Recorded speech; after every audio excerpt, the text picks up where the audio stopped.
ہے کہ حالات اس طرف جا رہے ہیں جہاں ایک بار پھر دمادم مست قلندر شروع ہونے والا ہے اور دھمال پڑنے والی ہے، کیونکہ آدھی رات کو دو بڑی اہم ڈیولپمنٹس سامنے آتی ہیں۔ آدھی رات کو عمران خان کا ہنگامی خطاب ہوتا ہے، لیکن اس سے پہلے ایک خبر آتی ہے کہ عمران خان کو پیغام دے دیا گیا ہے کہ وہ ملک چھوڑ کے چلے جائیں۔ کون سے کنٹری میں وہ جائیں، ٹائم فریم کیا دیا گیا ہے، کب تک چلے جائیں اور کیا ایکسکیوز بھی وہ پیش کر سکتے ہیں، آپ کے سامنے یہ ڈیٹیلز رکھیں گے۔ لیکن اسی کے ساتھ لطیف کھوسہ صاحب کے گھر پر فائرنگ ہوئی ہے، کس نے کروائی ہے، اور اعظم خان بھی لاپتہ ہو گئے ہیں، اس کی بھی بات عمران خان نے اپنے خطاب میں کی ہے۔ اعظم خان جو کہ پرنسپل سیکریٹری ہوا کرتے تھے عمران خان کے۔ تو آغاز کرتے ہیں اس خبر سے جو عمران خان کے بہت قریبی دوست اور بڑے قریبی ساتھی ہارون الرشید صاحب، جو کہ ایک سینئر جرنلسٹ اور پولیٹیکل انالسٹ ہیں، انہوں نے یہ خبر بریک کی ہے اور انہوں نے کہا ہے کہ عمران خان کو پیغام دے دیا گیا، پیغام پہنچا دیا گیا ہے کہ آپ ملک چھوڑ کے چلے جائیں، اور ملک چھوڑ کے جانے کے لیے جو ٹائم فریم دیا گیا ہے تو ان کو کہا گیا ہے کہ بس عید تک آپ سوچ لیں، آپ کے پاس عید تک کا ٹائم ہے، عید الاضحیٰ تک کا ٹائم ہے، جو کہ بس آنے والی ہے چند دن کے بعد۔ تو آپ کو ملک چھوڑ کے جانا ہوگا، آپ ملک میں سیاست نہیں کر سکتے، نہیں رہ سکتے، اور آپ ابو ظبی جا سکتے ہیں، یو اے ای۔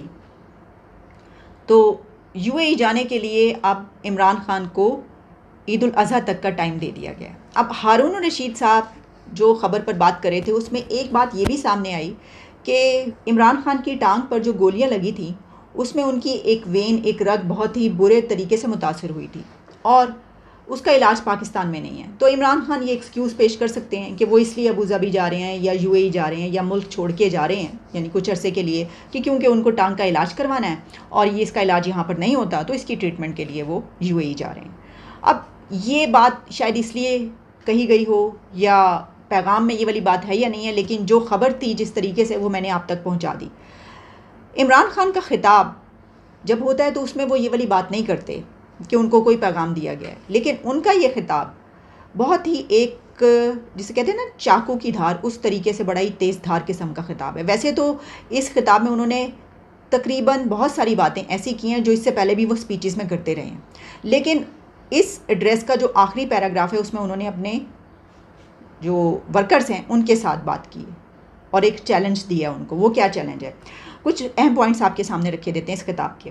جیسے میں نے آپ کو کہا کہ ان کے باقی کے جو خطاب ہیں، اس کی نسبت ذرا یہ زیادہ بلنٹ لگا ہے، باتیں وہی ہیں لیکن ان کا کہنے کے انداز ذرا تھوڑا مختلف تھا۔ اس میں انہوں نے سب سے پہلے آغاز اسی طرح کیا کہ خوف پھیلایا جا رہا ہے ملک کے اندر، اور مثال یہ دی کہ جس طرح جرمنی میں ہٹلر کے دور میں لوگ گھروں میں گھس جاتے تھے، لوگوں کو اٹھا لیتے تھے، پکڑ دھکڑ ہوتی تھی، ویسے ہی یہاں پر بھی ہو رہا ہے۔ اعظم خان غائب ہو گئے اور اس کو بھی اٹھا کر لے گئے۔ جب گھر کی عورتوں پر پہنچتے ہیں تو پھر مردوں سے برداشت نہیں ہوتا۔ جادو کے لفظ یہ سننا چاہتے ہیں، اور وہ ہیں میں تحریک انصاف چھوڑ رہا ہوں۔ بیوی بچے لوگوں نے چھپا دیے ہیں کیونکہ یہ عورتوں پر پہنچ جاتے ہیں۔ یہ پورا سیٹ اپ تھا، یعنی پھر وہ یہ بتاتے ہیں کہ یہ جو میرے اوپر سازش کرنے کا الزام لگایا جا رہا ہے، تو یہ تو پہلے سے پلاننگ تھی کسی اور کی، یہ میری نہیں تھی، یہ ان کی پلاننگ تھی، اور یہ پہلے سے سیٹ اپ تھا، پہلے سے پلان بنا ہوا تھا 2 دن کے اندر، ورنہ 10,000 لوگوں کو کیسے پکڑا جا سکتا ہے۔ آئی جی نے کیوں نہیں کچھ بتایا؟ اس سے کیوں نہیں پوچھتے کہ وہ کہاں تھا جب لبرٹی چوک سے قافلہ آ رہا تھا؟ یعنی قافلے کو کیوں نہیں روکا گیا؟ آئی جی کہاں تھا اس وقت؟ سی ٹی وی فوٹیجز جو کور کمانڈر ہاؤس کی ہیں وہ کدھر گئیں؟ ان سے پتہ چل سکتا ہے۔ ایویڈنس کیوں نہیں آئی؟ وہاں لوگ تھے جو ہماری پارٹی کے ورکرز کو اکسا رہے تھے کہ آگ لگاؤ، توڑ پھوڑ کرو، اور یہ پارٹی کے لوگوں نے ہی بتایا ہے ان کو۔ پھر انہوں نے کی ڈیمانڈ کی ہے اور کہا ہے کہ وہ یہ چاہتے ہیں کہ اس کو آزادانہ اس کی تحقیقات ہوں۔ عامر مغل کی انہوں نے بات کی کہ عامر مغل کے 5 بچوں کو اٹھا کر لے گئے، اس وقت ابھی 9 مئی نہیں ہوا تھا، اور 9 مئی سے پہلے میرے اوپر بھی 140 FIR کٹ چکی تھیں، تو پھر پلان اس کا مطلب ہے کہ پہلے کا بنا ہوا تھا۔ پھر جب انہوں نے کہا کہ میرے اوپر یہ جو الزام لگایا جاتا ہے کہ میں ڈائیلاگ نہیں کرتا، یہ مذاکرات نہیں کرتا، تو اس پہ انہوں نے جنرل باجوہ کا حوالہ دیا، اور انہوں نے کہا کہ جنرل قمر جاوید باجوہ سے میں نے 2 مرتبہ مذاکرات کی ہیں۔ سب سے بڑی جماعت پر کانٹا لگانا چاہتے ہیں، میرے اوپر کانٹا لگانا چاہتے ہیں، انہوں نے بات کئی مرتبہ کہی ہے اور کہا کہ سب سے بڑی جماعت پر کانٹا نہیں ڈال سکتے۔ 10 لاکھ پاکستانی ملک چھوڑ کر چلے گئے ہیں۔